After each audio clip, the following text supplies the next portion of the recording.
أعوذ بالله من الشيطان الرجيم بسم الله الرحمن الرحيم الحمد لله رب العالمين وبه نستعين والصلاة والسلام على أشرف الأنبياء والمرسلين سيدنا ونبينا بالقاسم محمد وعلى عترة الطيبين الطاهرين المعصومين اللهم صل على محمد وآل محمد واجعل فرجهم أما بعد السلام عليكم ورحمة الله وبركاته. This series of talks is called Back to Basics, and we are doing these talks in order to honor and remember Imam Jaffer Sadiq alayhi salam, whose Shahadat Day is next Thursday. So the talks will continue till the Shahadat Day.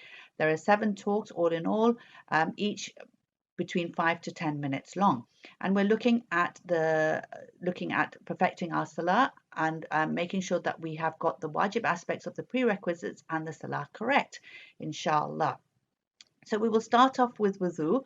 The reason why we're looking at this specifically for Imam Jaffer Sadiq is because we are known as the Jafri school of faith, because we have got most of our fiqh from Imam Jaffer Sadiq. Most of the hadith that we have on fiqh is from Imam Jaffer Sadiq alayhi salam.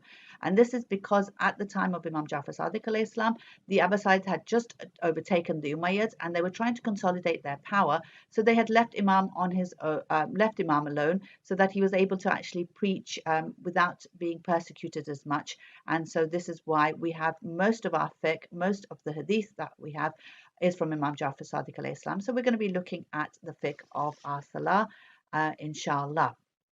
So looking at wudu specifically, before we look at the wudu itself, we have to make sure that there is the conditions that allow the validity of wudu are present.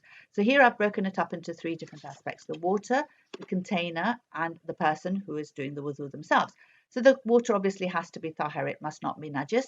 It should be pure, and that means that it should not be mixed with anything, so that when someone looks at that water, they do not consider it as water. And we need to have permission in order to use that wudu. Now, a simple life example of that is if I walk into a restaurant where on the bathroom it says that these bathrooms are specifically for customers only, and I haven't actually bought anything from that restaurant, then I cannot use that bathroom to do wudu. The container, this is when, for example, if I have a bottle of water that I'm using in order to do wudu, I need to have permission to be able to use that, and obviously that container must not be made of gold or silver, which is very unlikely nowadays anyway. When I look at the person who is doing the wudu, so myself, I need to make sure that my niyyah is in order to get close to Allah rather than for another purpose, like, for example, to cool down if it's a hot summer day. I need to make sure that I'm doing all the acts of wudu myself. So here specifically, maybe if I'm using a bottle of water, I need to make sure that I myself am actually pouring it from the bottle into my hands rather than allowing someone else to pour it for me, unless there is obviously a need there. I need to make sure that I'm following the sequence. So I need to wash my face first, then my right arm, then my left arm, and then my head, and then wiping of the head, and then the wiping of the feet. There has to be continuity, so there mustn't be a huge gap, which would then make the wudu invalid. There needs to be enough time for me to do wudu and the wajibat of the salah within the time so that it does not become qaza.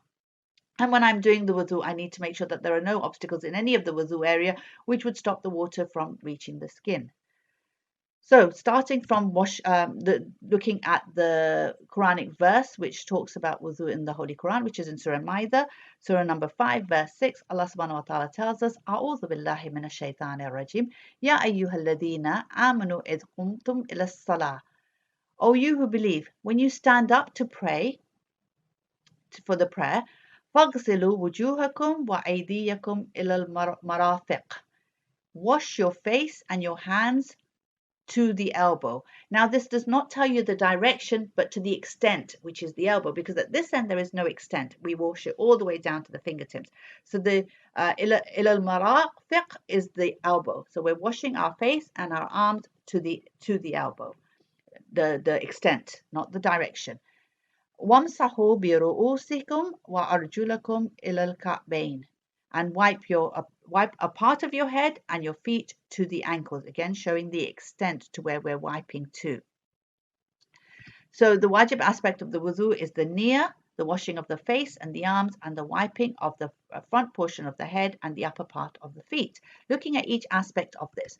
So when I'm washing the face, the length that is required is from the upper part of the forehead where the hair grows to the furthest end of the chin, and it is obligatory precaution that it should be done downwards. Now, when I say obligatory precaution, what this means is that Ayatollah Sistani says that according to him, it should be done downwards. But when he's made it obligatory precaution, that means I can look at the next most a'lam marja, the most knowledgeable next marja. And all the marja say that it should be washed downwards. So here I really don't have any choice but to wash it downwards.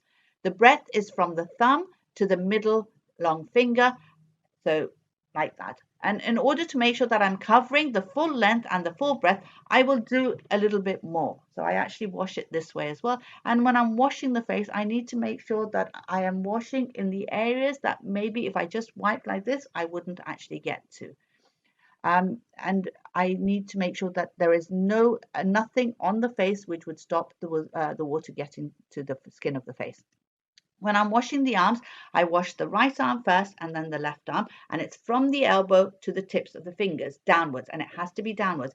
Here, when I'm washing it, I need to make sure that if I have any obstacles like watches, bracelets, rings, I need to remove them. And if I'm not going to remove them, then I need to make sure that I can actually move them so that the water gets in between them. But I'm not moving them up and down, because when I move them up and down, then I'm moving the water in the wrong direction. So I need to make sure that the water is constantly going in this direction. So when I move it, I do not move it back so that I'm not washing in the wrong direction. And I need to make sure that when I start from the elbow, I need to make sure that I get in between the creases of the elbow, especially if I have dry elbows, so that the waters reach the whole of the elbow all the way down. It is obligatory, it is wajib that I wash my arm once, which means I can throw water as many times as I want. And then I start washing, and that's the first wash. And then it is recommended to wash it the second time, where I throw the water once, and then I start washing it. And that's the second wash. There should be no more washes than two, otherwise my wudu would be batil, would be invalidated. Wiping of the head.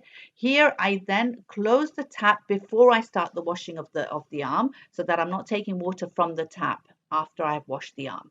And then I use the water that I already have in my hands from the washing of the face and the arms, and I wipe my head. And here I'm looking at the frontal quarter part of the head, and this is from where the hair grows to the first blue line in the diagram.